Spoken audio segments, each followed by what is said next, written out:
girls, grab your beers. Hey everybody, this is Charlie from Anthrax, and you are listening to today's Boondoggle. This is Mark Metcalf, and you are listening to today's Boondoggle with Bailey on Domain Cleveland Radio. You are listening to today's Boondoggle with Bailey on Domain Cleveland Radio. Yes, Kato Kalin listens to this all the time. Welcome to today's Boondoggle. Now here's your host.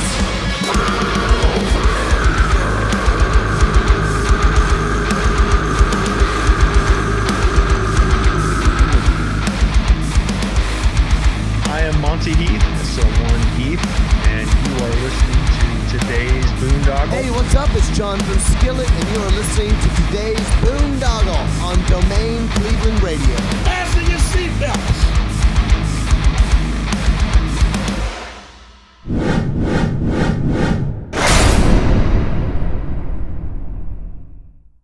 Sonic Temple Art and Music Festival returns to historic Cruise Stadium. Slipknot, Disturbed, Pantera, The Original Misfits, Evanescence, Limp Bizkit, Judas Priest, Stain, Breaking Benjamin, A Day to Remember, Falling in Reverse, Sleep Token, Rise Again, 311, Seether, Mudvayne, and many more. May 16th through the 19th, Columbus, Ohio.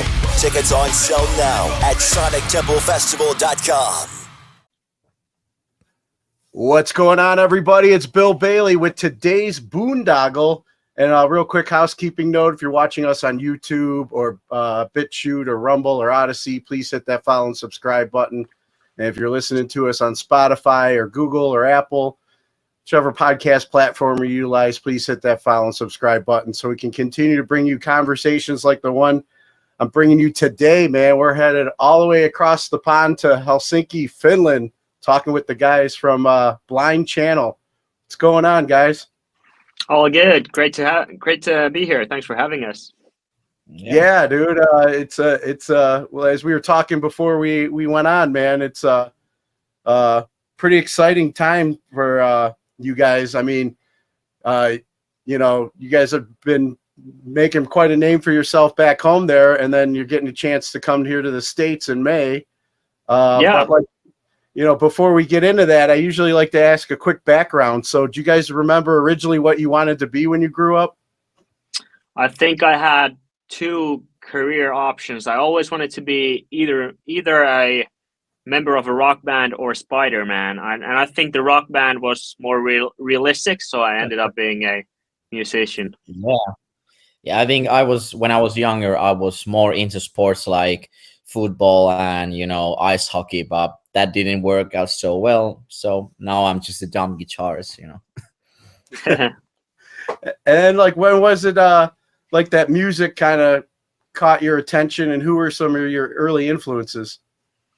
I mean, I think I started originally as a drummer back in like secondary school, I think, or high school, something like that. Yeah. And I had a lot of influences. I mean, I still do listen to a lot of Slipknot. Joy Jordison was a huge idol for me, and grew up listening to Slipknot and a lot of Finnish band actually as well, like Children of Bodom and that kind of stuff.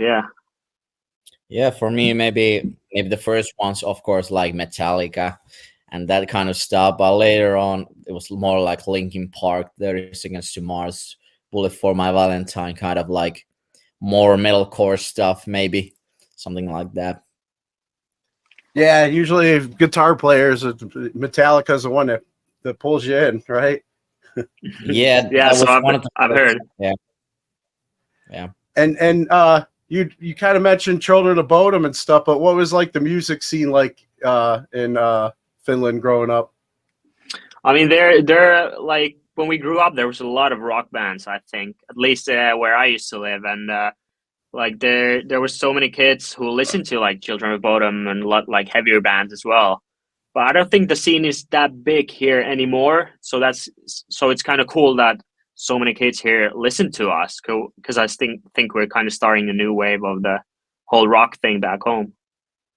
Yeah. Awesome. I mean, when we used to be younger, there was like the Rasmus Knight was Children of Bodom, him, whatever. But nowadays we don't have so many modern rock or metal bands, like international bands, you know. Yeah. Yeah, so you guys are picking up that torch now, running with it. Yeah. Yeah, exactly. Nice. And then like, so when did Blind Channel come together for you? It was 2013, and Alex joined the band 2020, and Yeah, we 4 years ago. Yeah. we were living in the northern Finland, like small city called Oulu, and yeah, we've been together like 10 years or something, and no lineup changes. Same group, same guys. Nice, Yeah, nice.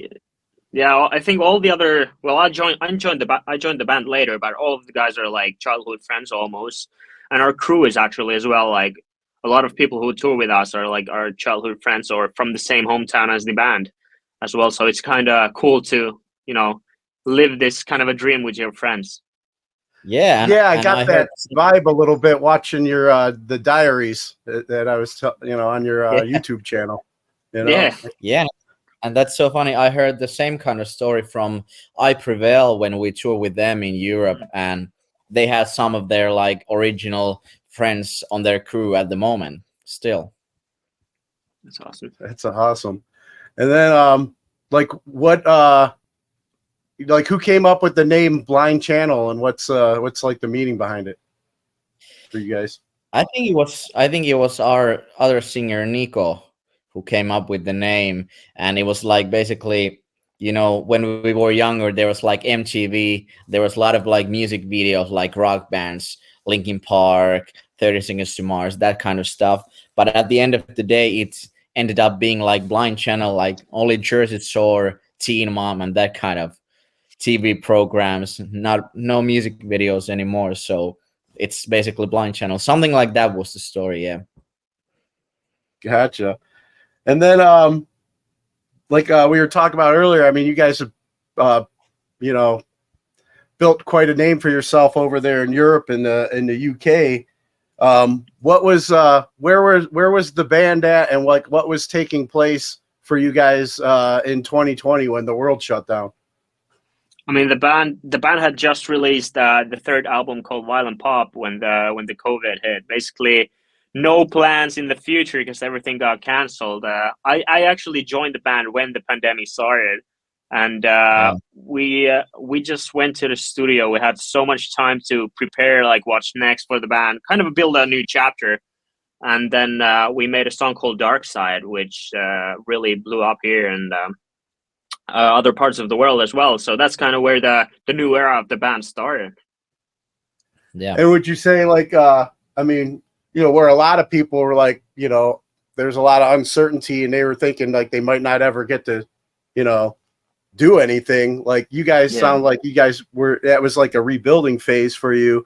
And Alex, you coming into the band and stuff is like almost like breathing new life. But was it like was Dark Side like kind of like your therapy for that uncertainty? I think and everything was kind of like not sure at that time because I have a background in like electronic music as a music producer before.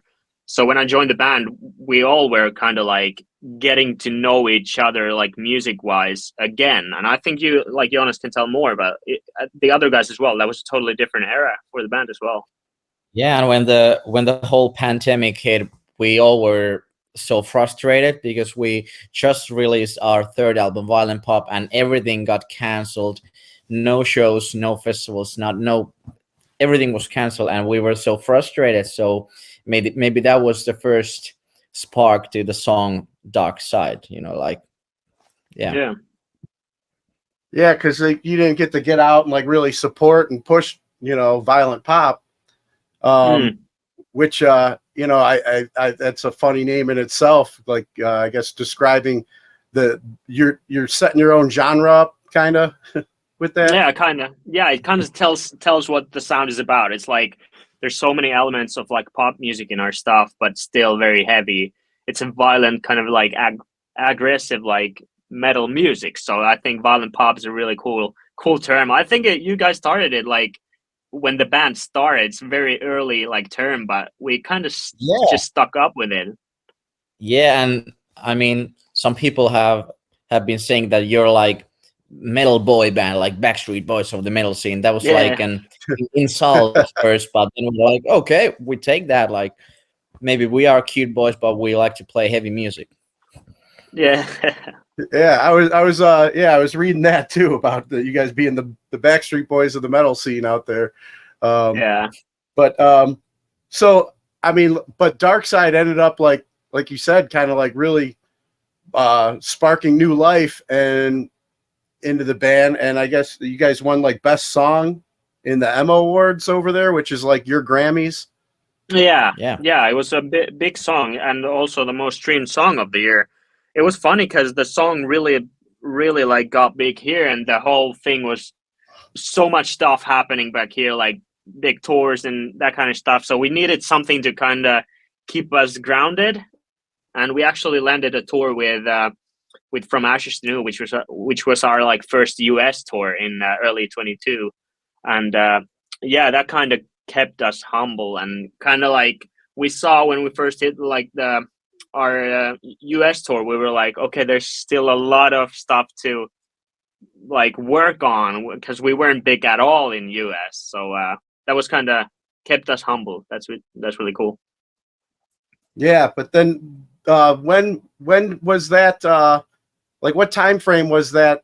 Because that when things started kind of opening back up, like early on, when Dark Side kind of took off and helped get you guys out there. I think it was like 2021. Yeah. Okay. Basically that year. Yeah. So then things were kind of still like, I don't know if they were like still social distancing and masking. I mean, it's crazy when we were stuck in it. It seemed like it lasted forever, but now you look back and it's like, okay, we're through it now, But the like first few shows we did was like very like strict policies. Still, like back in Europe, we had to be very like careful around everywhere. So, but it was at least we got to experience that one as well, like touring mid-pandemic, kind of. Yeah, and I think like 3 weeks before the first big European tour, we still didn't know, are we gonna go there? Can we play those shows? Because all the countries in Europe have these restrictions what comes to the pandemic. Yeah, but thankfully, it all ended up working out. Now here we are.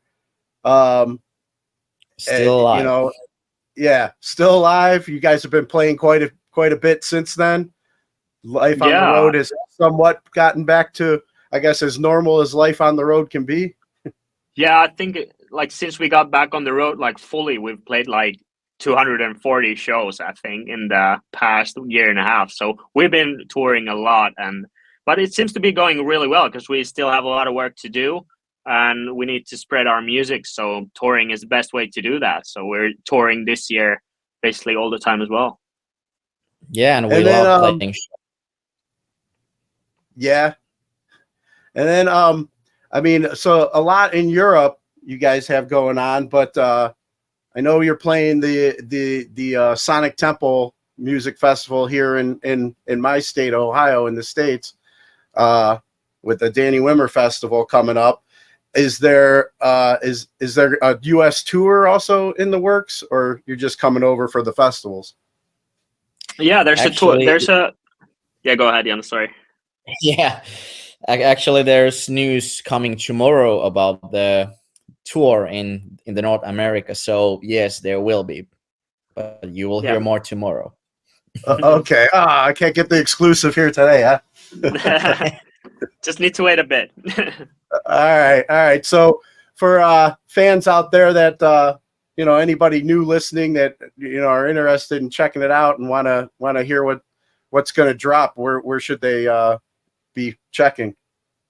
I mean, we're actually flying to this one. We can already say because we're flying to Vegas this week for doing like a radio conference kind of thing. But we're playing in Austin in 13th of March. So yeah, it's kind of in a few weeks. So that's gonna be a great. It's like a showcase thing. So back in US very soon. Oh, Yeah, and nice. Yeah. Sorry, you're gonna say something? Yeah, I was just saying that like between the shows we're doing like a lot of like we're basically doing this radio promo tour, so we're flying all the way in the US and doing some radio stuff as well. Nice. Well, I'm in the Cleveland, Ohio area, so give me a heads up if you're gonna come by so I can say hi. Absolutely. Oh, yeah. That'd be awesome. Yeah. And then so the current album is Exit Emotions that you guys have been kind of, I mean, how long have you been able to be out supporting that, and how long, I forgot, when did that come out?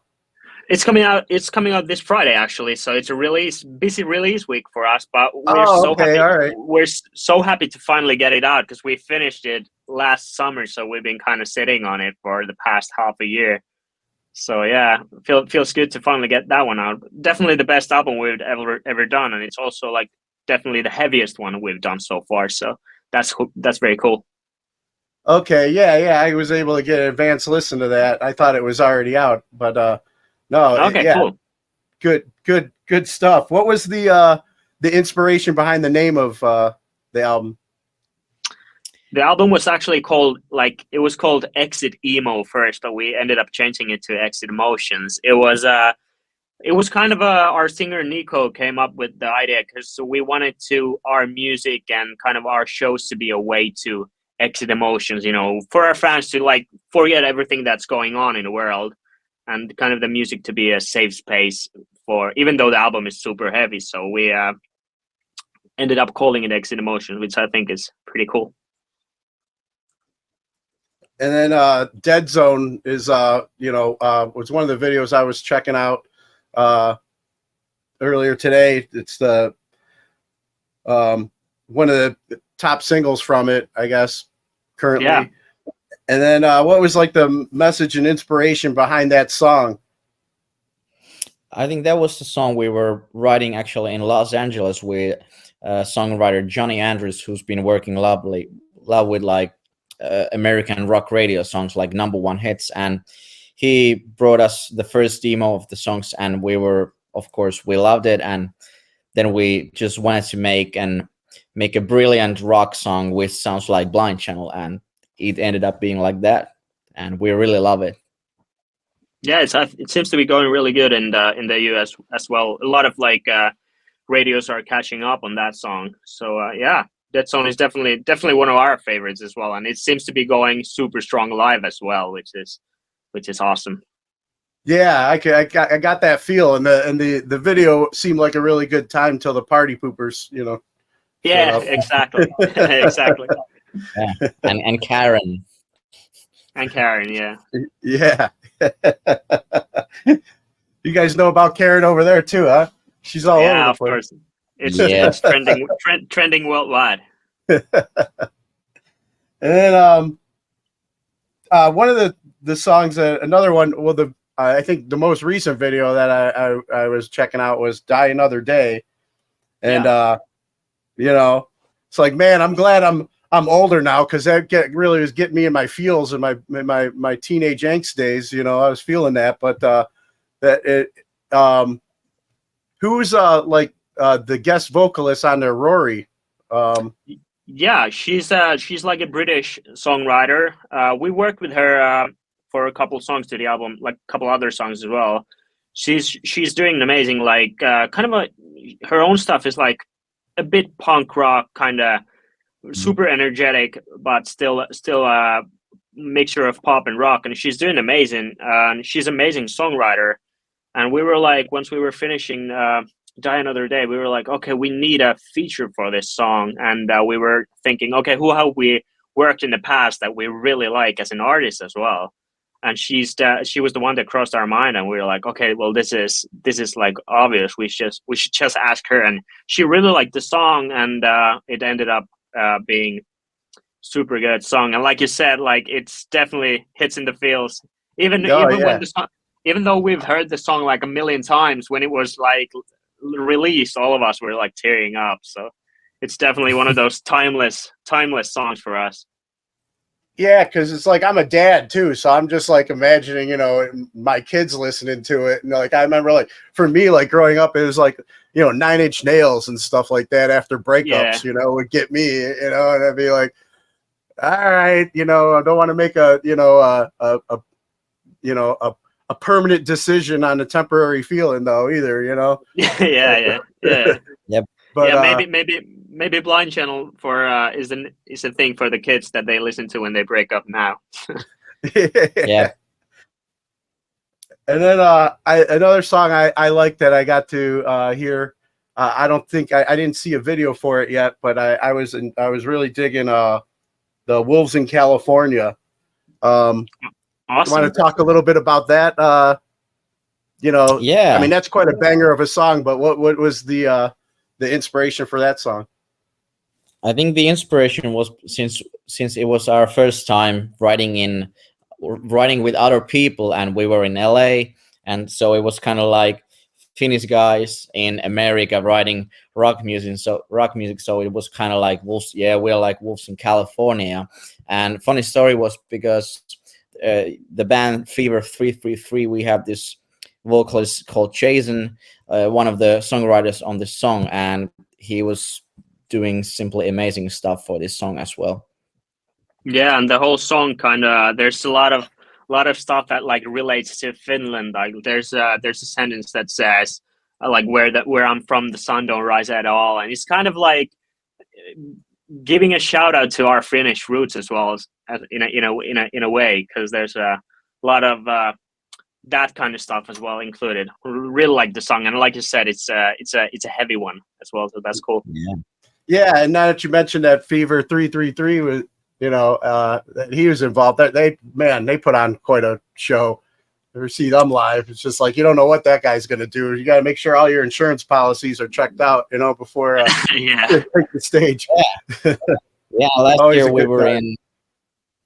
year we were in California, and Jason, the singer, invited us to this like Fever 333 house party gig, like at the backyard of this random house, and the gig was like insane. Like there was like trash cans flying all over the backyard, and that was sick. It was awesome.